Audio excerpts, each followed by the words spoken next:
So, welcome back, YouTube. I did a video earlier, and it was about basically what happened. Um, my narc has decided to retaliate, even though that he was the one who went to court. He is the one who wanted the divorce, and he was the one who put everything in action.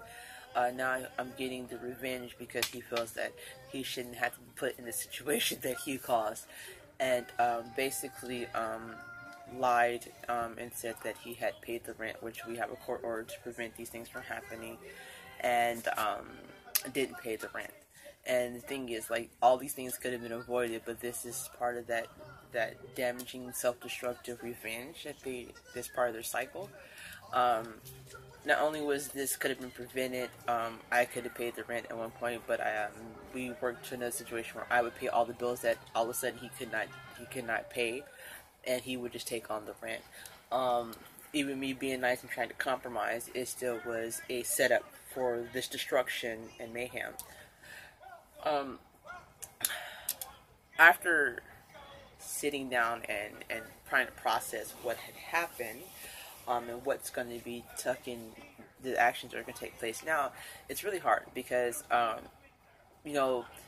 we have been in some really hard betrayal situations before with my husband earlier on in the middle of our relationship, our marriage. This is a 15-year marriage here.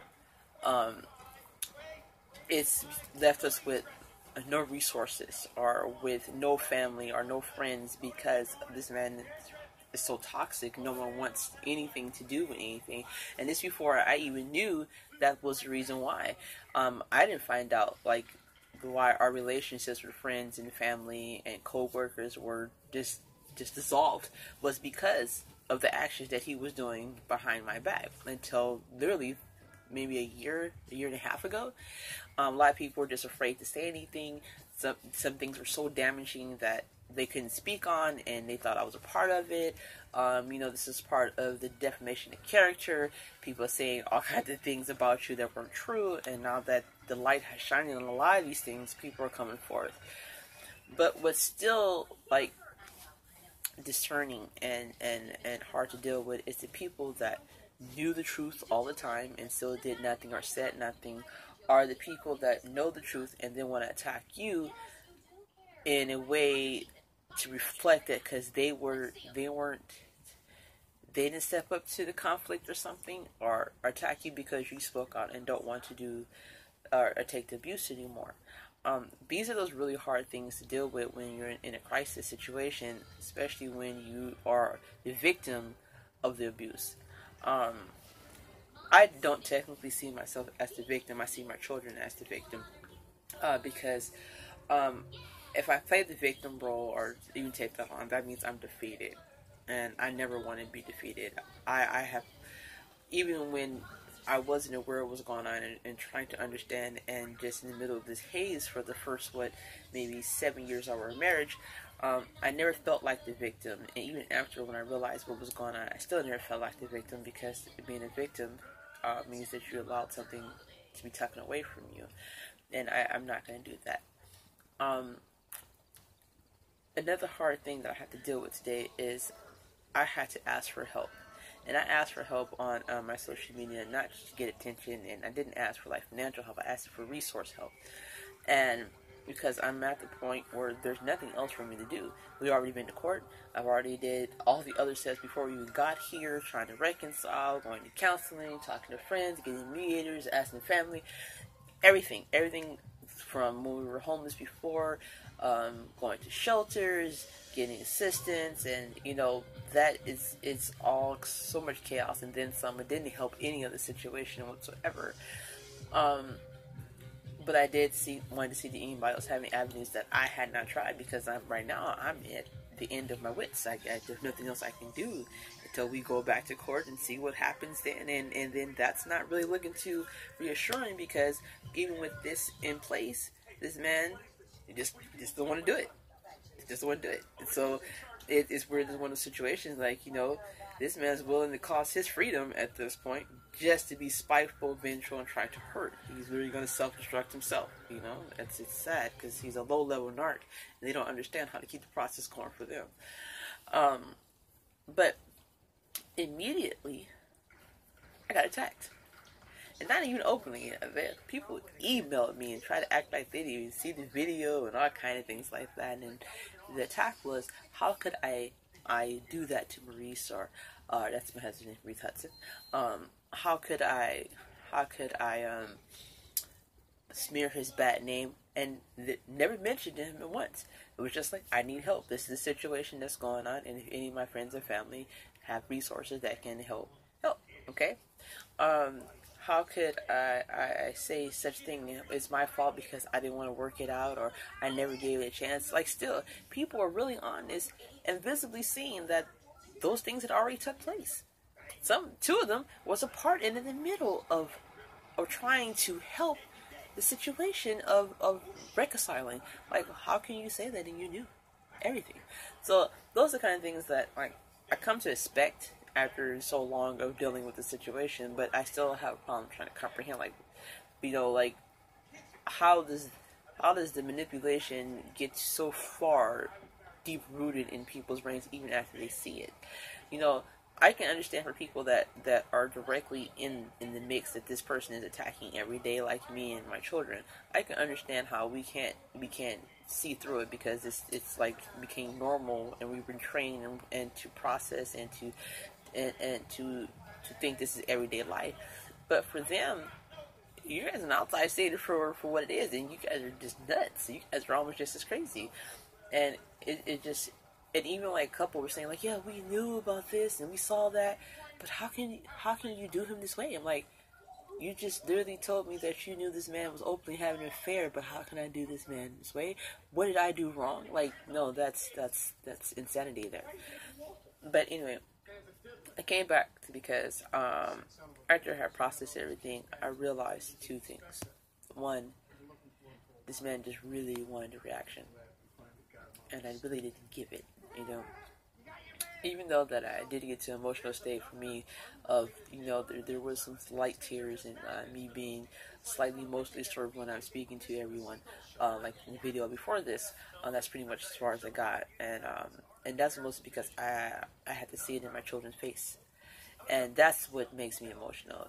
These things are like, I'm kind of expecting the worst, but still at the same time, like, it's like, it's just, I'm so tired of the situation now. I don't even give it a rise anymore. It's just like, okay, let's just get to the next hurdle. But yeah, today was a little harder because looking into my children's faces and seeing their devastation is the hardest thing to ever do. And also at this point, because I'm back into a wall, and there's nothing I really can do for the situation yet. And they know this. Some of the older ones know, and the younger one do, because he's not that young. He's preteen. But and understanding the situation, and now they're seeing even more of what this. It hurts them so bad to see that this is their father. For 15 years, and that's mostly everybody's life that's in here.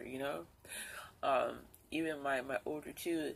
They were at a very young age. They were like 6 and 5 when this man came into their life, and now, and even with their father being there, they always like, we have an extra parent. We have two dads, and that's a privileged thing. It's something happy, not privileged, but more something that they could benefit from. This man is just so destructive and bent on just hurting them this way, just because he's unhappy with who he is, and he can't deal with the guilt of everything he's done. So that's it's like destroy so it can go away. Like, we lived through like really evil things, like erasing all the photos and burning them and hiding personal effects and selling. We found out he was selling all our stuff behind our back recently. We thought it was lost or it was stolen. He was actually selling it. Things like that is just devastating to have the light shine that way. Like, how do we miss this? How can this person that came in every day and said they love us and they valued us, and our well-being is their top priority, and lived life with us, slept in the bed with me, held our children, my grandchildren. It's devastating to see and try to understand, why would someone ever do that. And I think this is why a lot of people misunderstand, don't understand how is this even plausible or possible. They can't comprehend that someone can do this. And then there's the other half that are literally in the middle of this every day, and they don't even see it as a difference because they have so many toxic people in their life, or their parents are this way, and they don't even see that this is a problem.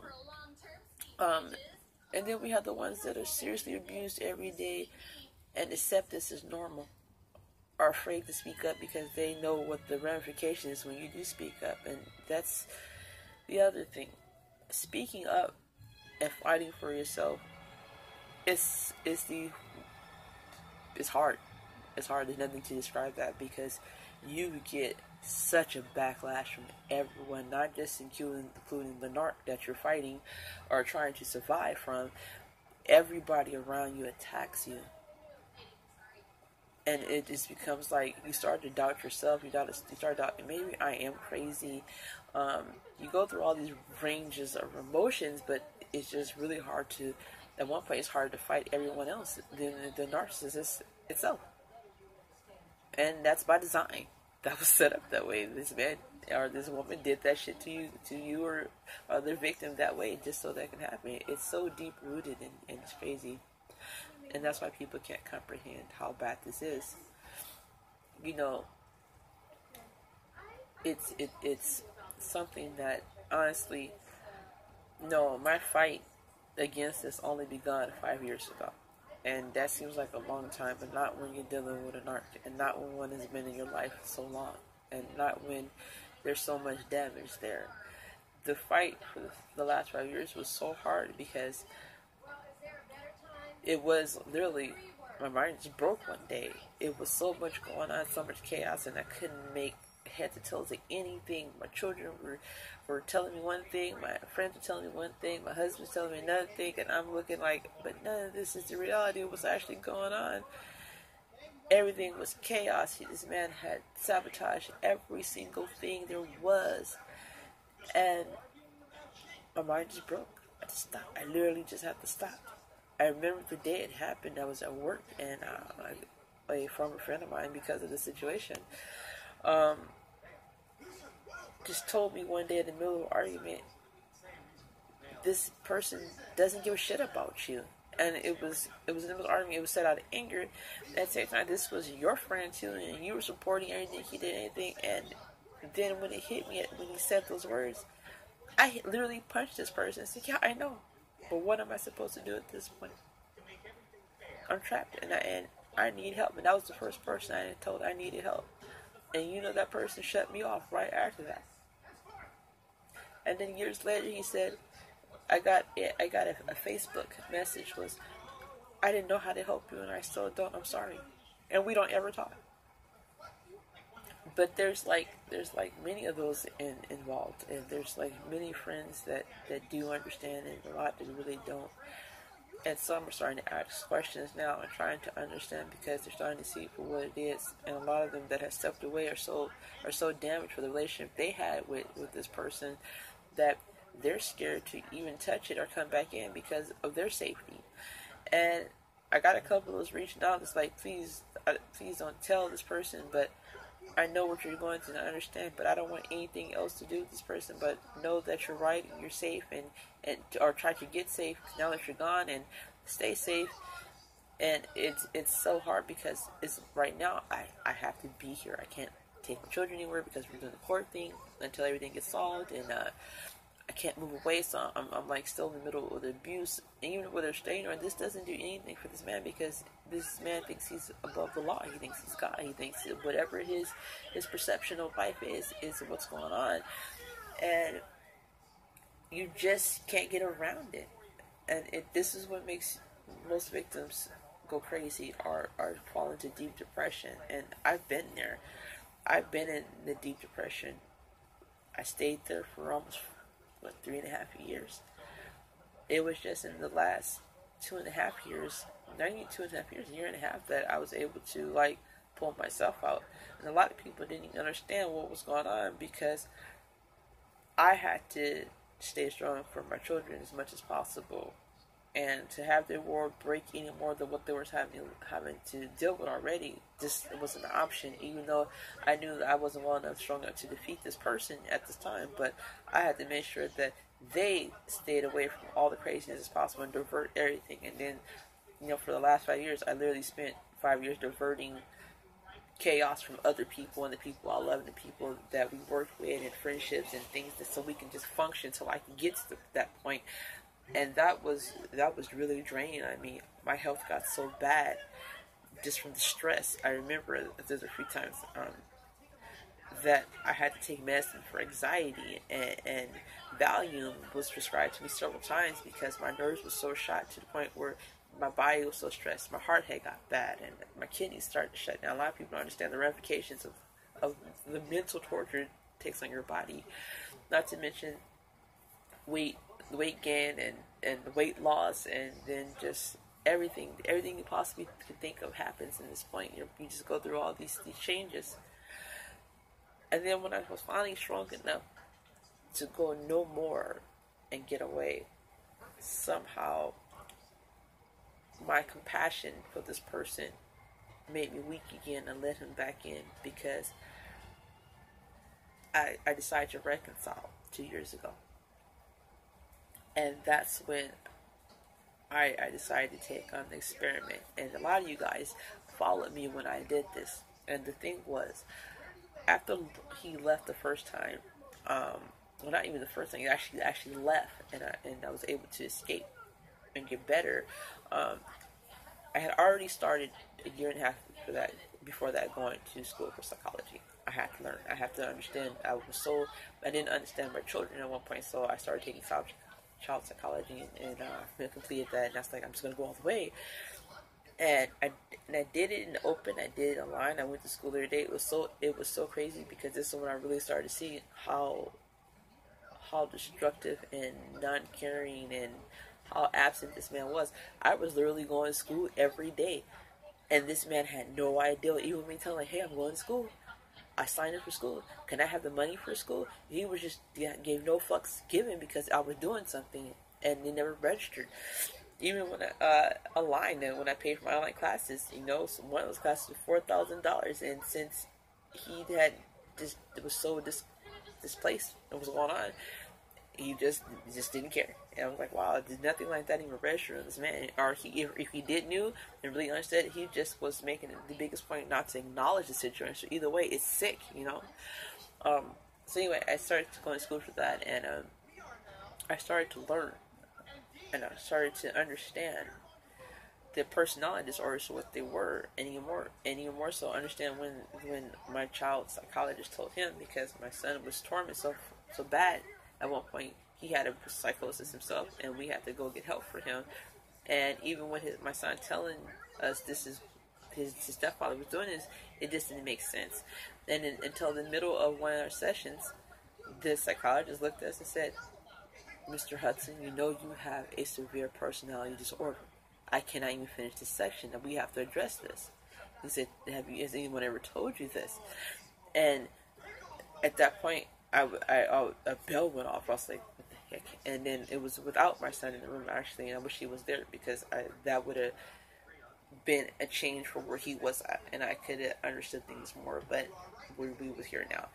And shortly after that, when it happened, my husband said, we can't see this man anymore, it's crazy, this is the thing he's been talking about. And my husband being such an intelligent man and a master manipulator, I trust his judgment. It's like, yeah, where was that coming from? But at the same time, that thought never went away.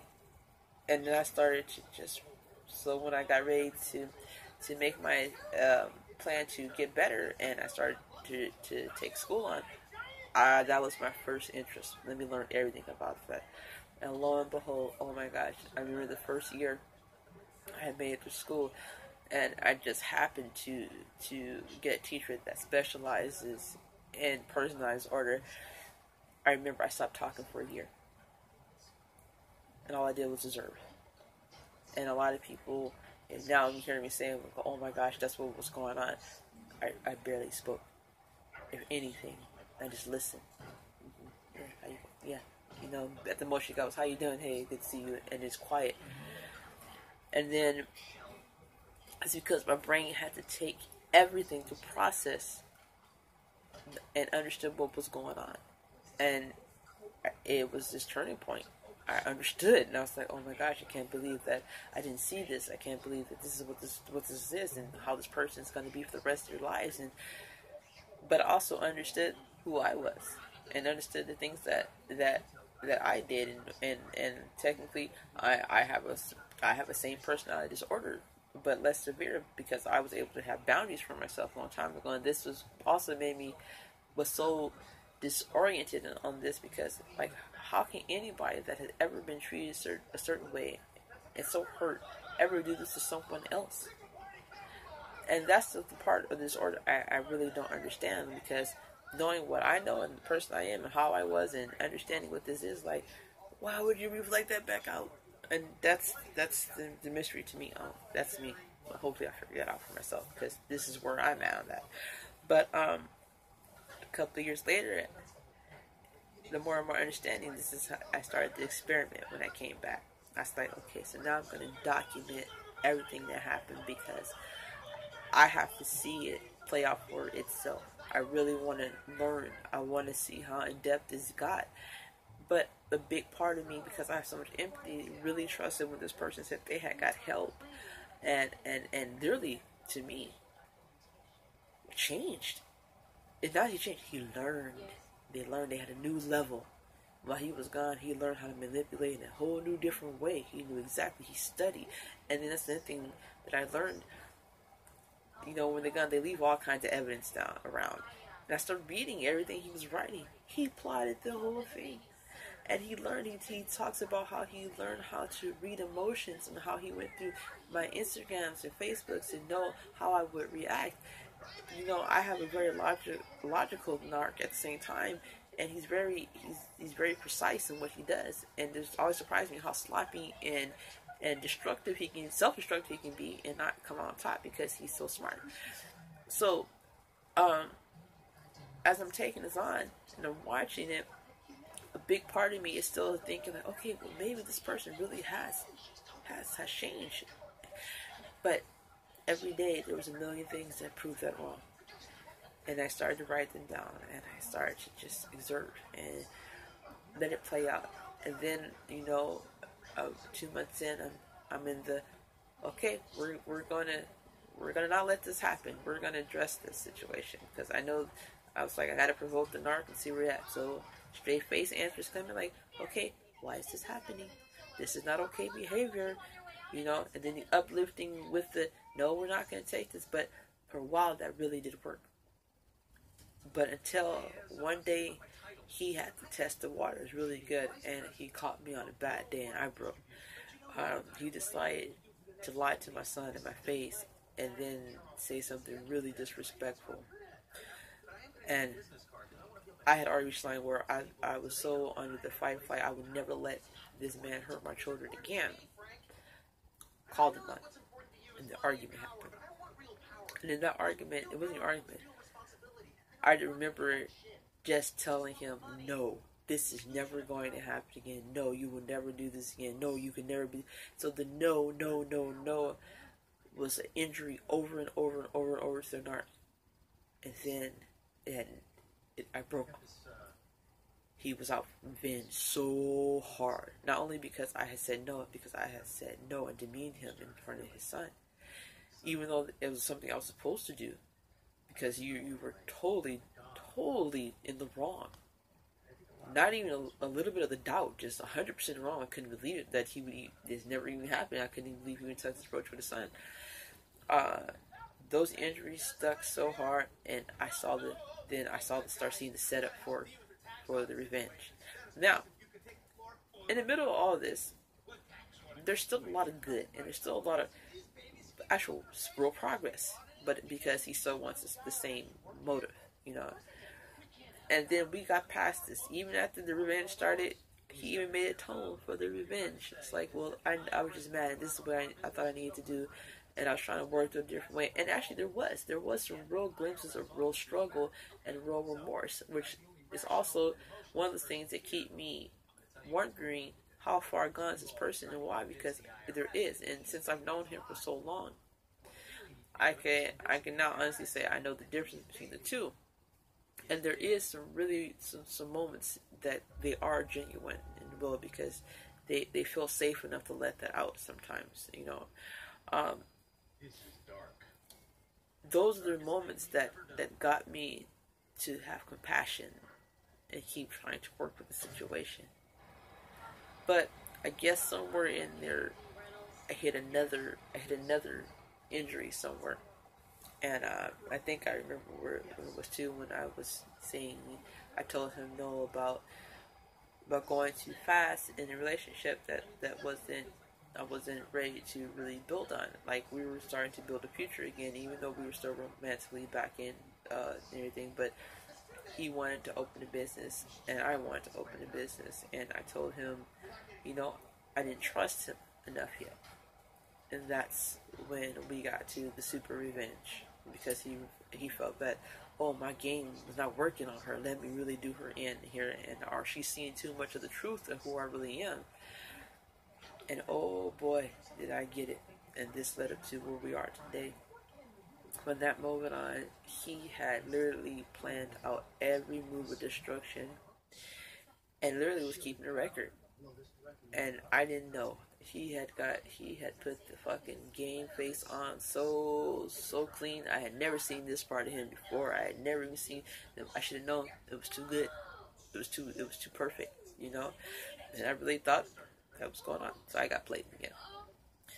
And then just one day I felt something was not quite right, and I asked him about it. And I think he had secured his target so much at this point. He had already had an apartment. They were already moving in together. And this was his point of going, okay, so now I'm going to act like, oh, I just need some space. And also I gave him an ultimatum that day. I gave him back my wedding ring because I was like, something's not right. And I feel that you're not being 100%, and we already know this is a trial and a reconciliation. Even though we're 2 years into this and building everything, if you're not 100%, I need to give this back to you because it's 100 and on. I'm always on. It's either 100% or nothing. What's the point? And then that rage came out because he had to either admit that he wasn't 100% or keep the lie up. And the lie kept chipping away for the next couple of days. And remember, it was just 4 days before Thanksgiving. And in 4 days, it went from, oh, I just need space, to telling my kids and having a fucking baby attack in front of them. But I just need to be a better person. And asking my son, don't you want a better father and a better husband for your mom and stuff? And this is why I need some space because I can't get it right now because I'm still not okay from what I did to you guys. And I feel really bad. And that's the thing. They start coming out. He cannot live with the guilt of everything that he was doing and had done. It was eating him alive because he for some reason it just kept fucking. I wasn't even bringing it up anymore. We were on, so he was doing so much behind me, so shady. He just needed to be free from it, so he started being destructive, you know. And then the next day was, I need to decompress. I'm gonna hang out with a friend. Okay, so I'm still trying to work with the situation. All right, well, this is what we're trying to do, you know. And then he didn't come home. And then it was the attacks on us. You guys don't know how to leave me alone. Now, at this point, I know how to play this game. I don't play into it. I don't chase it. I don't argue with it and everything. So that's a lot of things that he was upset too because I didn't go for the bait anymore. He couldn't get the rise he needed, so he just started being more and more destructive. And then the attacks on the children came in, and then, you know, we all found out that he had a whole other life. And then that was the first time he had to be confronted with it. And then when he had been just so destructive in his workplace, people were speaking up at this point and understanding what's going on, and he finally devastated his job on purpose so he wouldn't have to deal with anything and make everybody think he was the victim. He has like half our town, our city that we live in, really thinking that he was a victim of something when he was the cause. There's so many elements of distortion on this. It's crazy. as I was starting to look for work, I would go to places that we knew people at and where I could get work, and all of a sudden it was not like I couldn't get work. Turns out that he was bad mouthing me and saying, "Oh, she's no good. She's the one cheating on me. You know how she is, and she stole the kids away. Don't even help her out, you know." Or he would say that, and he'll get the job. And all those things were going on. It was just so fucking fucked up and crazy, just because you were a cheater and you can't deal with your guilt, you know, and you have to reflect this out on the world. But the experiment went really well, as in learning and seeing who it was.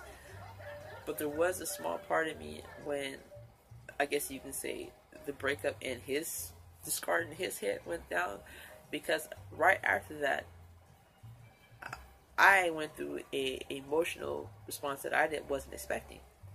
I was fine that I wasn't. The reality of this man had really sat in here and went through such lengths to try to destroy, started to weigh on me.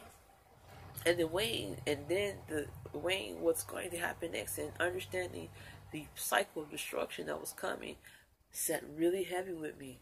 And I was really torn on what to do. I got depressed for like maybe about a week or so, and then it was like, okay. And every time since then, that I got to deal with anything with him, I knew not to walk into it with emotion or anything, and that had been fine. But now we have big incidents like today that push that button, or like I say, that stand on the button and never get off. That's really hard. It's hard. It's not because it's just like, why would you do this? What is the point of this shit? Like, you can't be that heartless and cold and just vindictive, but you are. And those are the kind of things that are really hard to deal with, especially after spending 15 years with a person, living a full life, experiences. You know, everything is not always bad, but there's always a mayhem to everything. You know, and you know, there's a lot of things that happened that were really, really horrible or destructive and permanent. And looking back at it, you just go, I can't believe this person, anyone can ever be this way. And look you in the face with all innocence and tell you they love you. But it happens every day. And a lot of people live this. And I really hope that anybody that's watching can understand if they're not living it. Anybody that's watching that is living it, and understand it does get better and get free. But prepare yourself for the fight, and know that you're not crazy and you're okay, and this is not your fault. You know, even there's a lot of people that even after they found salvation and freedom from this, they go back because it's such a hard programming to break. It's really hard to break this kind of mental abuse. And truth be told, there's a lot of physical abuse that goes in with it too, but you're programmed to think that it's normal and supposed to. And let's not even get on the sexual abuse that takes place with all narcissists. There's a whole other level there that, you know, I'll touch on later on, especially when I'm able to, because a lot of it's really hard. But a lot of women have asked me really deep questions because they have been a part of this, and I totally understand what they're going through.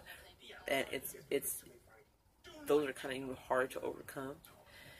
And it leaves you with permanent reservations about your sexuality and things like that too. So, but hopefully in a couple of weeks I will get to that, because there's a lot of other things I want to get to, and I'm dealing with this situation now. So, but now that I'm rambling, and this is more of a rant video too, I want you guys to know, keep fighting. Don't give up, you guys. Keep fighting. It does get better. And I know a lot of times it gets so much worse before it gets better. But that's part of the process. They want to break you where you won't fight back, so you can lose everything that is you. They want you not to exist anymore because they never existed in themselves anymore. They want you to hurt worse than they could ever hurt. And the sad thing is, even without destruction, they never feel better. They never feel anything. And it's so sad because there's just a mayhem robot loose on the world that can only get smarter but never change. You guys, stay strong, stay powerful, peaceful, and productive, and mad love always. Peace.